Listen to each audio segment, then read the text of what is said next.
നിങ്ങളുടെ സ്വപ്നങ്ങൾക്ക് നൽകാം യഥാർത്ഥ കരുത്ത്. പടവുകൾക്ക് ഏറ്റവും കുറഞ്ഞ സിമന്റും തേപ്പിന്റെ ആവശ്യവും വരുന്നില്ല.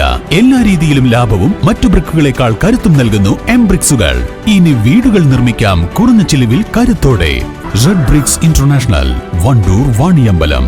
നിലമ്പൂർ തേക്ക് മ്യൂസിയത്തിലെ ശലഭോദ്യാനം വിപുലീകരിച്ചു. നിലവിലെ 7 ഹെക്ടർ സ്ഥലത്തുണ്ടായിരുന്ന ശലഭോദ്യാനം 8.5 ഹെക്ടറായി മാറിക്കഴിഞ്ഞു. കൂടുതൽ സഞ്ചാരികളെ പ്രതീക്ഷിച്ച് ക്രിസ്മസ് ദിനമായ തിങ്കളാഴ്ച മ്യൂസിയം തുറന്നു പ്രവർത്തിക്കുമെന്ന് അധികൃതർ അറിയിച്ചു.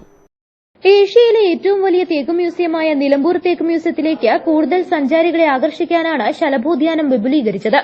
ക്രിസ്തുമസ് പുതുവത്സരാഘോഷങ്ങളുടെ ഭാഗമായി വിനോദസഞ്ചാരികളുടെ ഒഴുക്ക് പ്രതീക്ഷിച്ച് തേക്ക് മ്യൂസിയത്തിലെ ജൈവവിഭവ ഉദ്യാനം ഏറെ ആകർഷകമാക്കിയിട്ടുണ്ട്.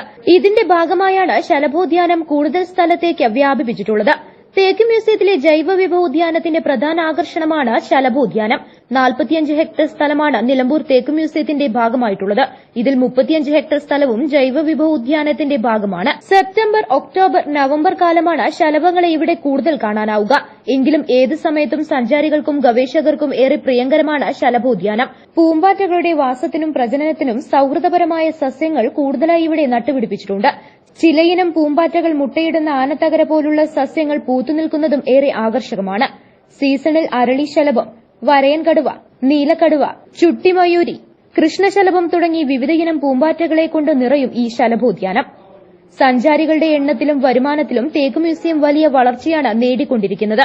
കഴിഞ്ഞ വർഷം ഏകദേശം 2 കോടി രൂപയോളമാണ് തേക്ക് മ്യൂസിയത്തിലേക്ക് വിനോദസഞ്ചാരികളിൽ നിന്നും പാസിനത്തിൽ ലഭിച്ചത്.